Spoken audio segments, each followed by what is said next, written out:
Is back into it in Chester. Here's El Senior. Yes! Yes! The center back, Jacob Glesnes, He's going for it. Yes! Oh my goal! What a goal! And that will do it! One of the best comebacks in recent years. 3 unanswered by the Union. And they go into the Gold Cup break, winning it 3-2. Hello and welcome to the Free Kick Podcast. My name is Todd. And yeah, unfortunately, the Philadelphia Union's 5-game winning streak comes to an end Saturday night in Toronto as the Union lose by a score of 2-1 with a whole bunch of controversy in that game. And I know, waking up and even throughout the game, just so many people on social media were just letting the ref have it and just totally upset. Listening to Jim Curtin after the game, he was upset, and I'm sure you guys watching it on TV when the camera pinned to Jim Curtin, the coaching staff, Ryan Richter, Frank Leist on the sideline. I mean, they were going berserk. That should have been a straight red, and we'll talk about that moment here in a little bit. I don't want to spend the whole podcast talking about the referee, the officiating, because who wants to hear that, right? Nobody really wants to hear that, but before we get into news and everything, over the weekend, I think there was like 3 of you guys, Brad, Sully, and Billy Myers. All 3 of you guys tagged me on MLS Gone Wild's post where they recommended different podcasts and everything, and all 3 of you guys said wonderful things about the podcast and about myself, and yeah, I greatly appreciate the things that you guys said and recommending the podcast, and, you know, whenever just, people tag me in things, message me, tell me that I'm doing a good job on the podcast, leaving reviews, tell me what I can do better at, tell me what they like, what they don't like. Yeah, I appreciate all that stuff. So, yeah, just thank you is really all I got to say right there. Is means a lot that people go about their day and recommend the podcast to others, and just help continue and make this podcast better by telling people and the podcast continuing to grow. So I really appreciate that. But like I said, I mean, a whole bunch of news to talk about, a lot. And I do mean a lot. So I'll try not to ramble on about all the news topics. We'll talk about the Toronto game. We'll review my keys to the game, 3 stars in the game, breaking down the goals, Blunder of the week, and then that should pretty much do the episode. So let's just go straight into the news.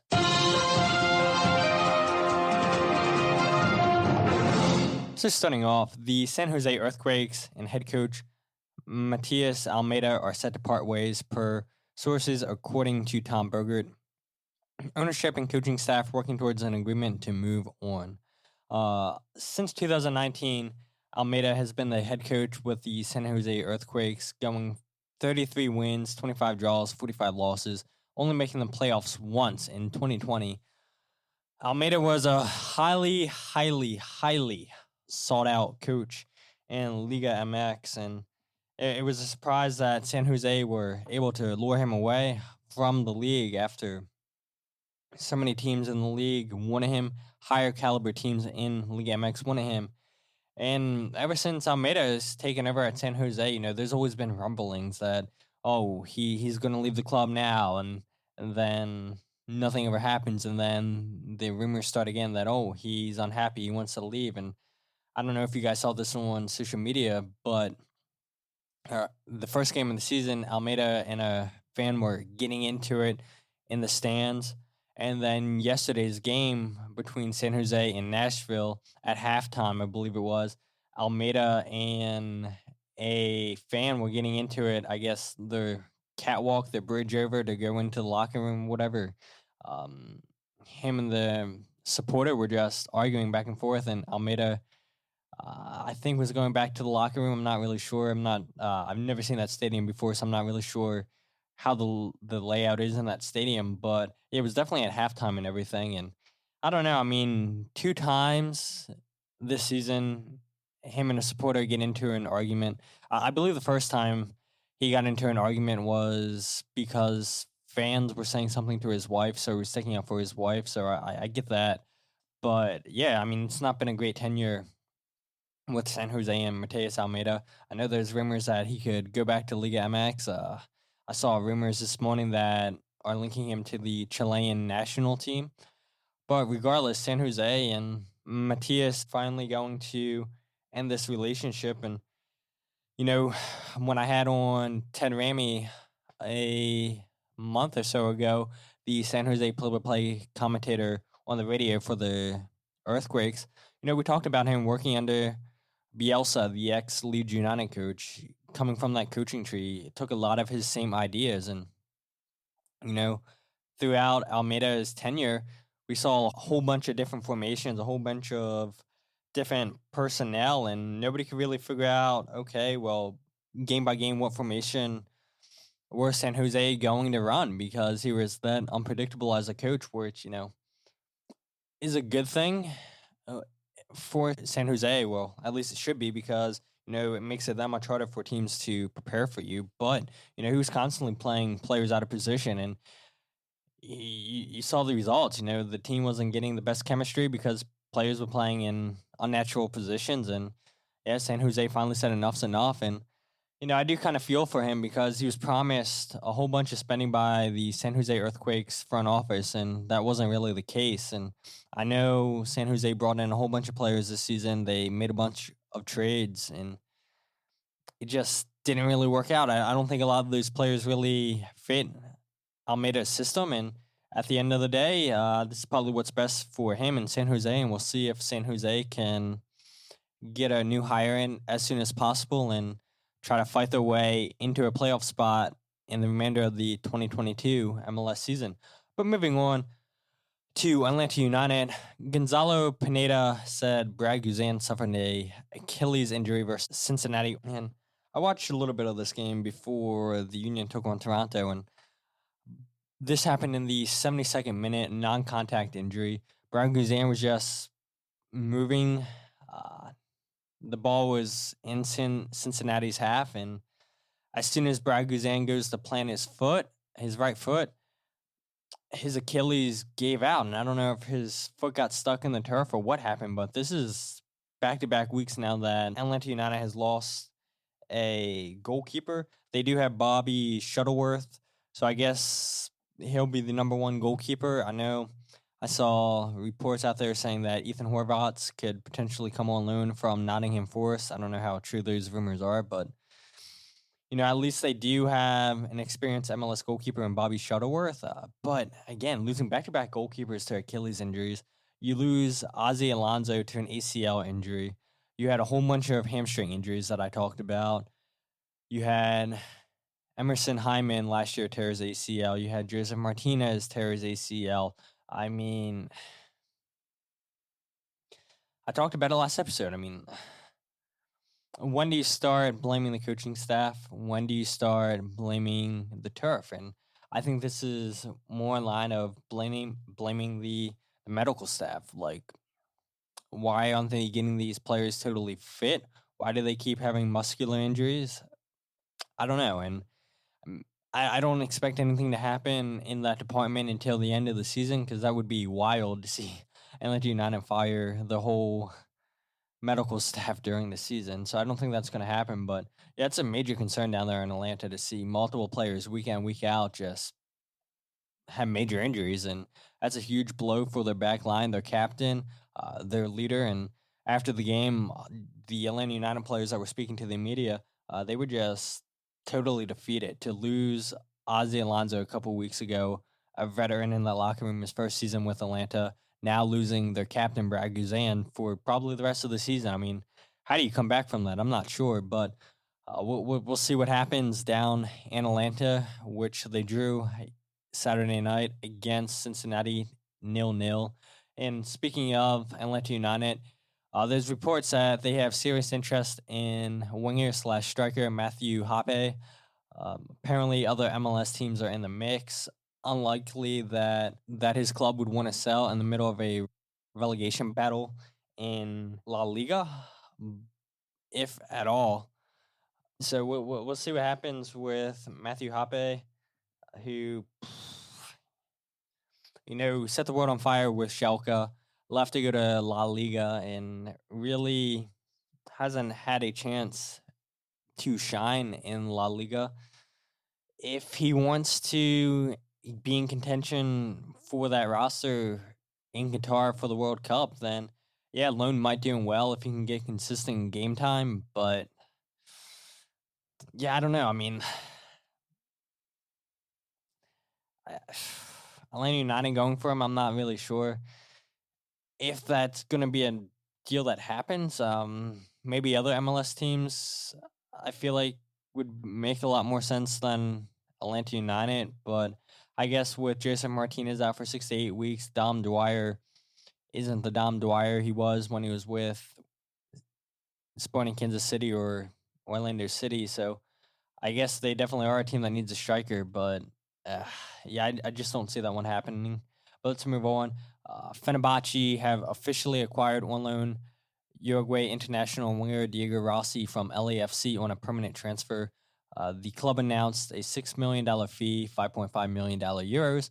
Tom Berger, it's reporting that sources have told him, including the loan fee, the total deal for Diego Rossi to Fenerbahce is going to be around $10 million. LAFC retain a sell-on clause. Apparently, it's supposed to be a significant sell-on. But remember, MLS takes a 10% fee because Diego Rossi wasn't a homegrown player with LAFC. And I believe you can only spend between $750,000 to $1 million in game for that deal. And, it's why we saw a lot of players go during the winter this year within MLS getting traded for a GAM because, Paul Arriola had a chance to go to Club America, there was rumors saying.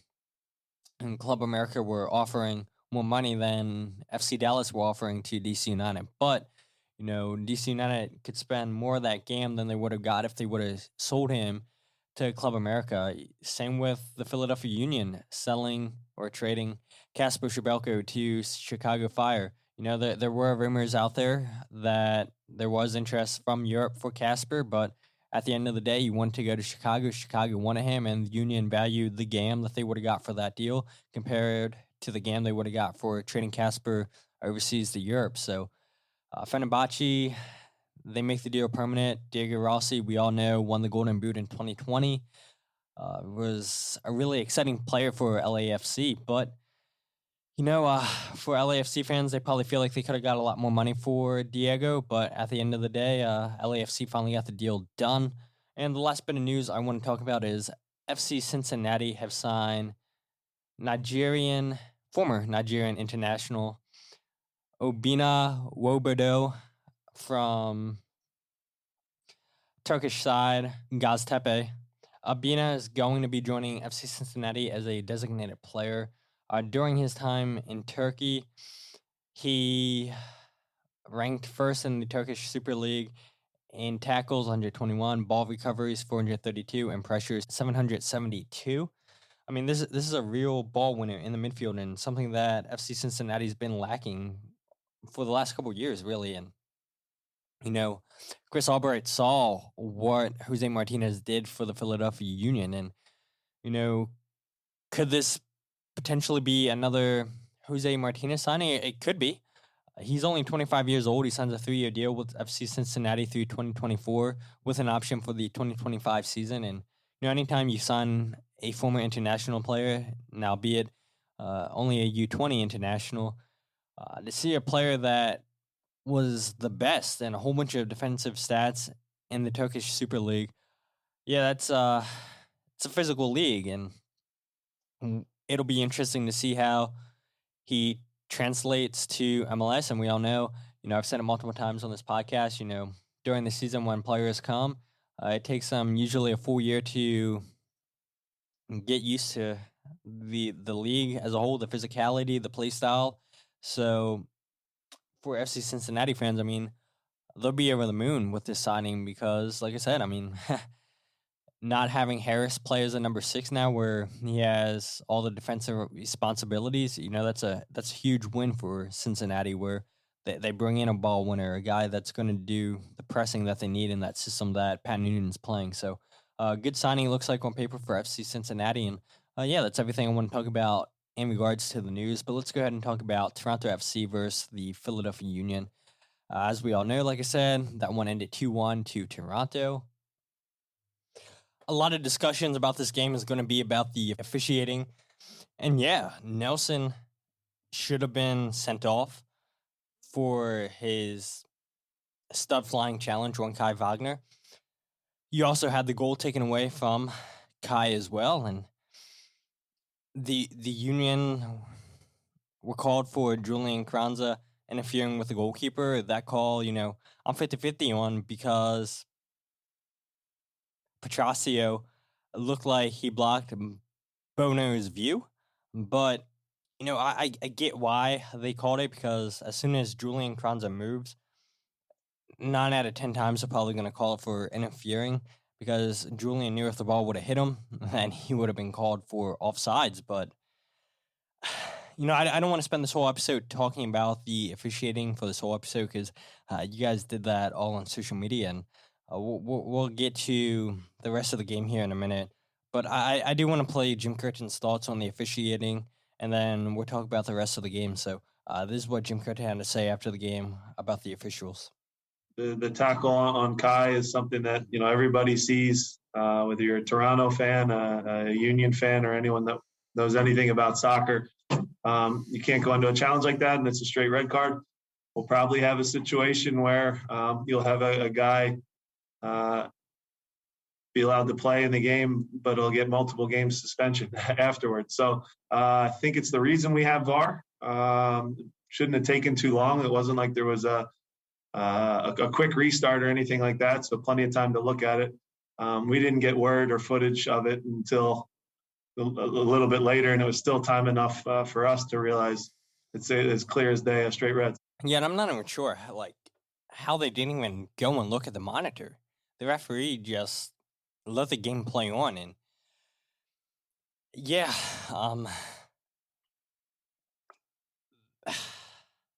I don't know.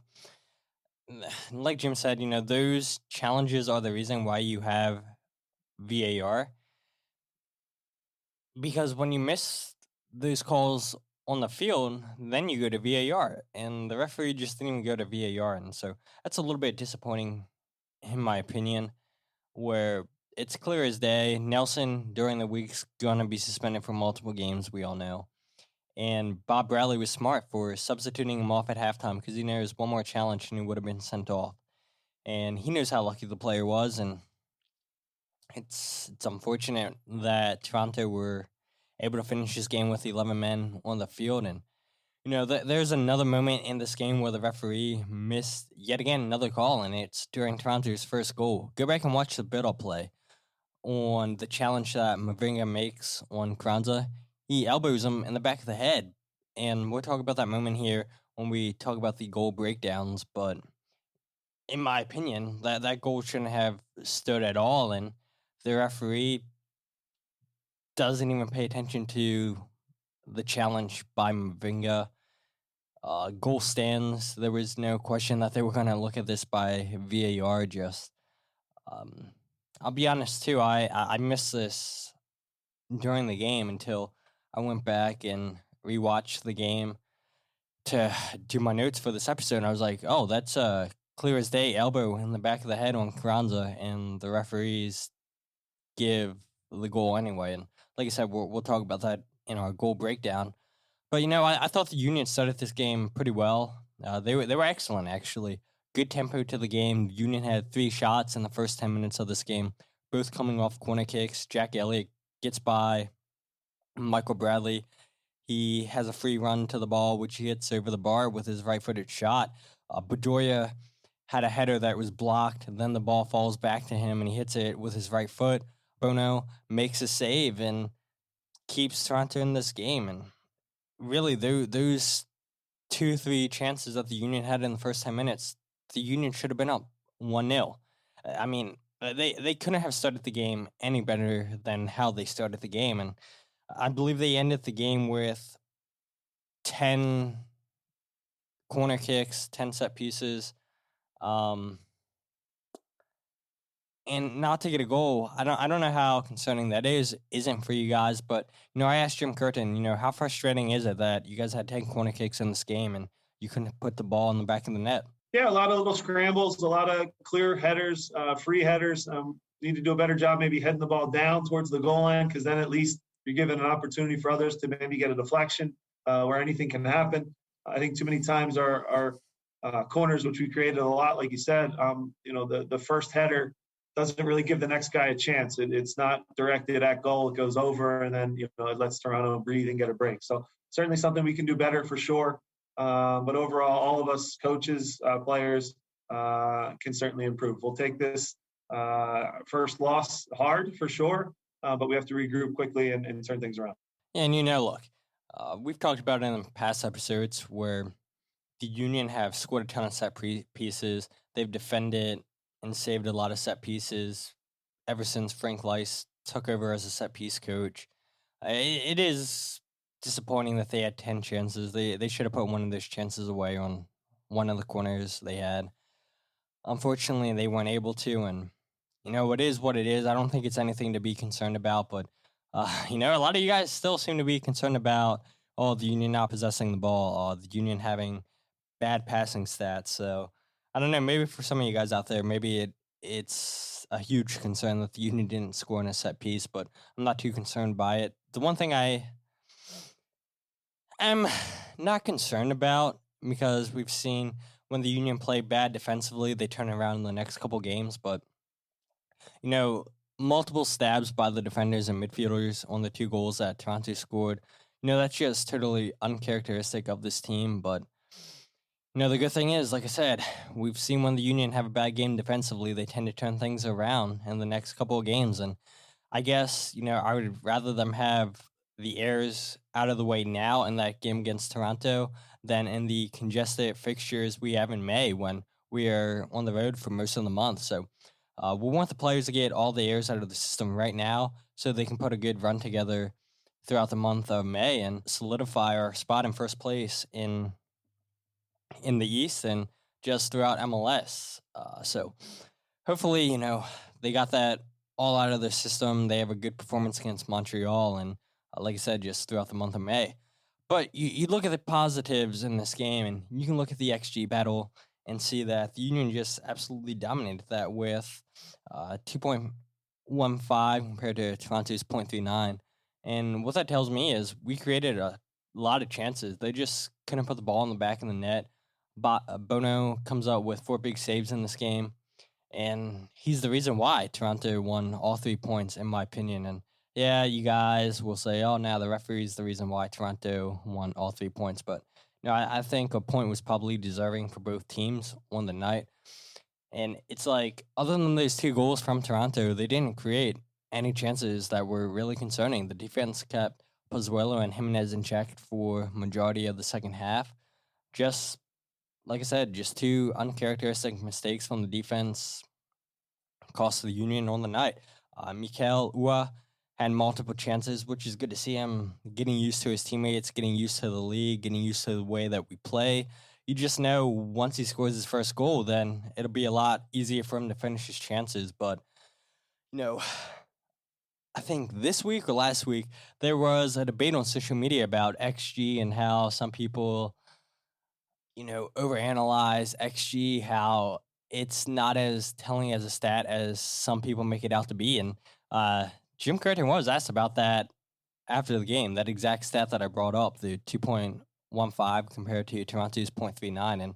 And this is what Jim had to say. Yeah, I mean, look, expected goals, we're an analytical team, so it's a good benchmark for sure. But as an example, if we rewind back to Daniel Gazdag's empty net goal, that was like a 0.18 expected goal. So again, sometimes you don't understand exactly where they come up with things. So, expected goals are nice, but real goals are what matter, and we didn't score enough of them tonight. So that's the easiest way I can put it.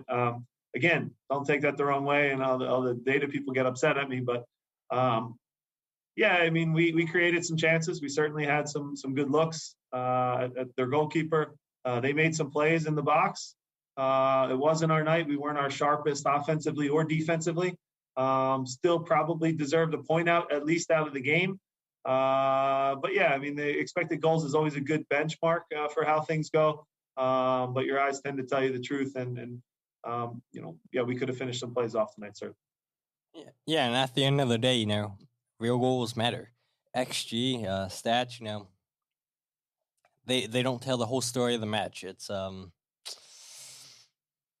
It is what it is, right? The one takeaway I'll take away from the XG battle is the Union created a ton of chances. They just couldn't put the ball in the back of the net. And a lot of that is because of the way that Bono played for Toronto in goal, made 4 really big saves, and it is what it is at the end of the day. So nothing to be concerned about that the Union didn't score multiple goals. They created chances, and I'm sure the goals will come for this team. And, the last thing that I will say is, Jim said it before, and, the game against Toronto was telling. This team isn't built to play from behind, and, it showed as the game went on. Toronto sat deeper and deeper, and the Union struggled to break them down. So, that is something to pay attention to throughout the season, just watching how the Union respond to being down. We saw them come back from behind against Minnesota this year. We saw them come from behind and actually win in Montreal this season. So, I mean, the Union have done it this season, but it just wasn't meant to be in Toronto last night. And whether or not that was because the Union let the referee get in their heads, I don't know. Only the players could tell you that. But, unlucky not to get a point in this game. And hopefully now, we have Montreal coming up this week. Hopefully a nice run starts then throughout the month of May. But let's go ahead and review my 3 keys to the game. Number 1, I said pressure, pressure, pressure. That's a fail. Because if you look at it, Osorio and Michael Bradley, they were able to dictate this game for Toronto. And Osorio wound up having the game-tying assist to Jimenez. And it was disappointing that the Union couldn't get the ball off of his feet.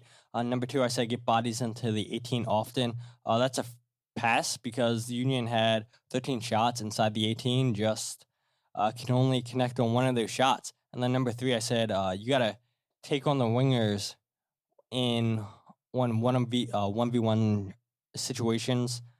That's a fail. 4 for 9 successful dribbles. The Union didn't really take on the wingbacks as much as I would hope they would have.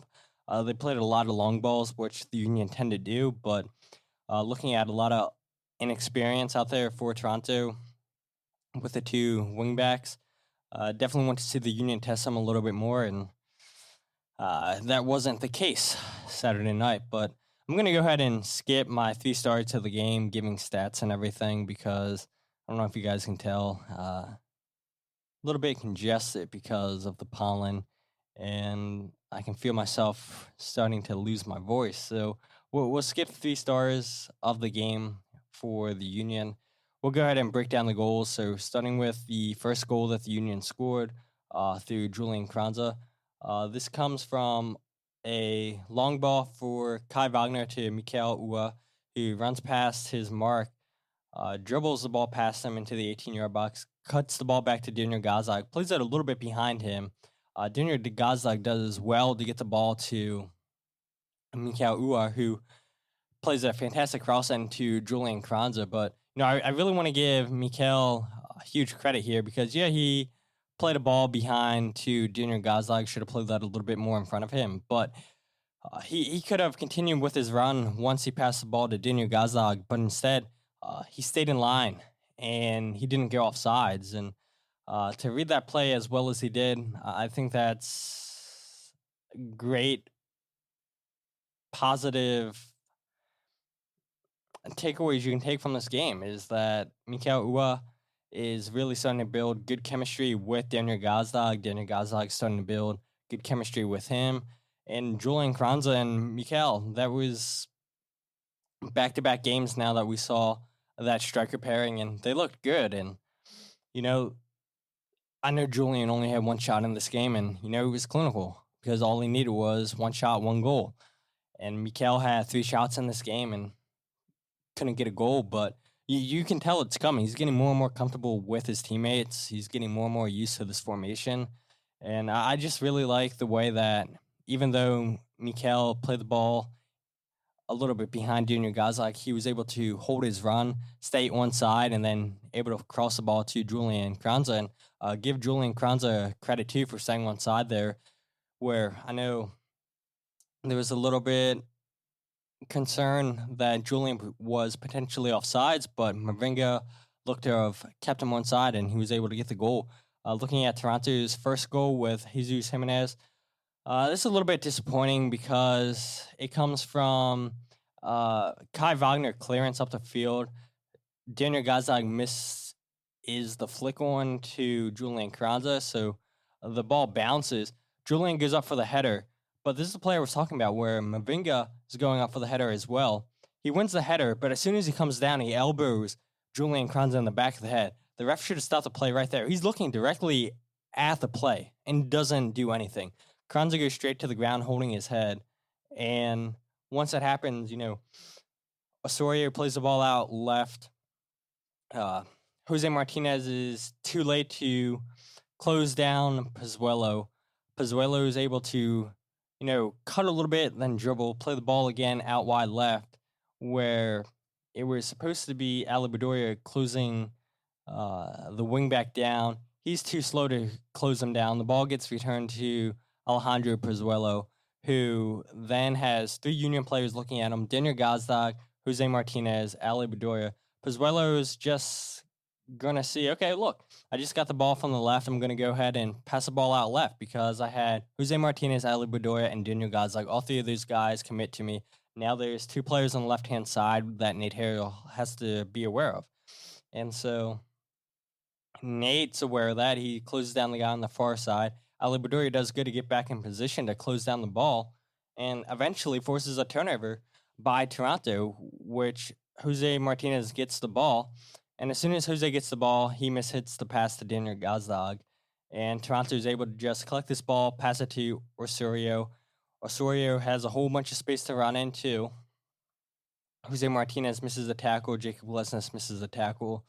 Jesus Jimenez, and that's all he needed was one chance on the night, and he finished it. And Jim Curtin talked about that midweek where he doesn't get a ton of touches, but, when he gets chances, he's pretty clinical. And he finished off his only shot on the night.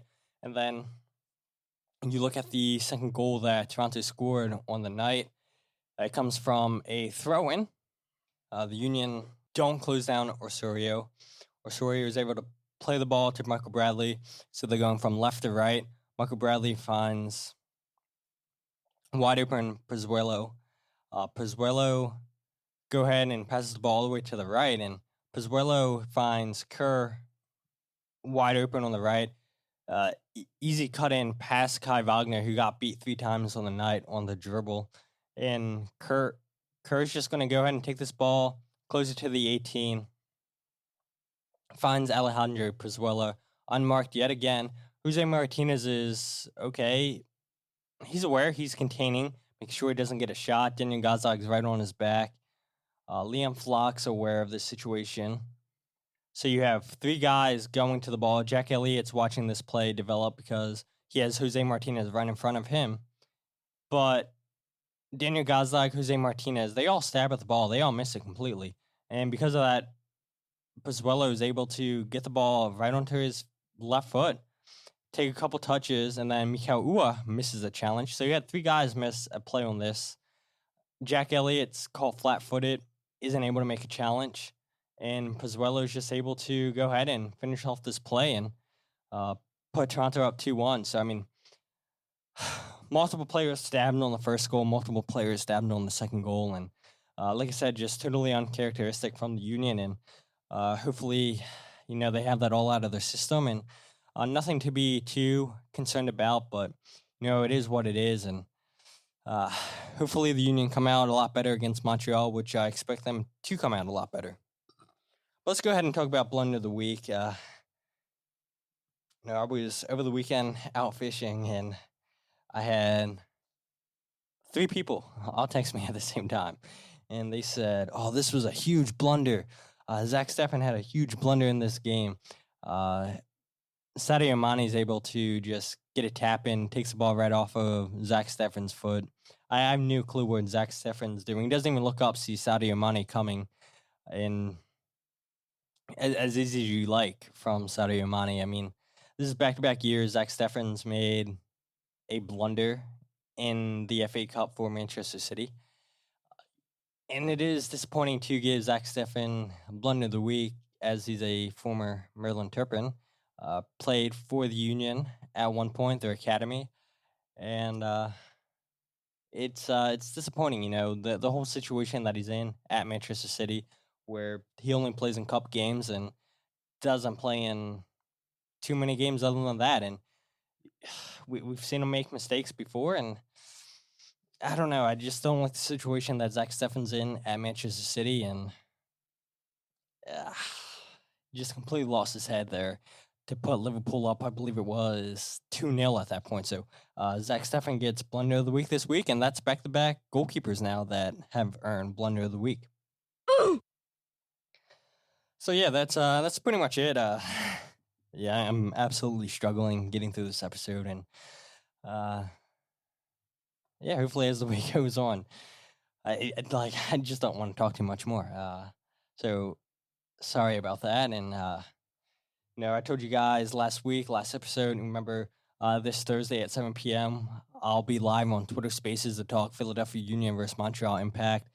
I expect to be better, and even if I'm not better, I'm still going to go live on Twitter Spaces. So that just means I need even more people to show up now and do more talking than what I did in this episode. And yeah, if you guys aren't doing anything Thursday night at 7 p.m., come join the Twitter Spaces. If you guys aren't following the podcast on social media, Twitter, Facebook, Instagram, follow @FreeKickPod. Wherever you get your podcasts, The Free Kick. And yeah, let's come out loud and proud this Saturday as the Union take on Montreal, and hope that the Union get all 3 points at home. But until then, my name is Todd, and this is The Free Kick Podcast.